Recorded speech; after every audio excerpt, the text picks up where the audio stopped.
Hey guys, my name is Elijah, and in this tutorial I will show you how to unarchive a board in Monday.com. So let's say I will archive this new board 1. So I will click right here and click archive. Now archive anyway.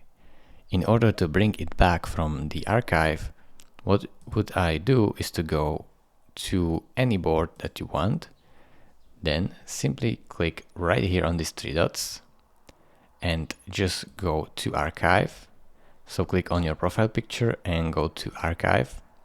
Now select the board that you want. If you don't see it here, or if you have multiple items archived, just search for it in this search bar and then simply click on restore right here. Now, as you can see, item restored. So you can close this and see that your board should appear right here. It is really this simple. Thank you for watching. If this video was helpful to you, consider subscribing and liking this video, and I will see you in the next tutorial. Bye bye.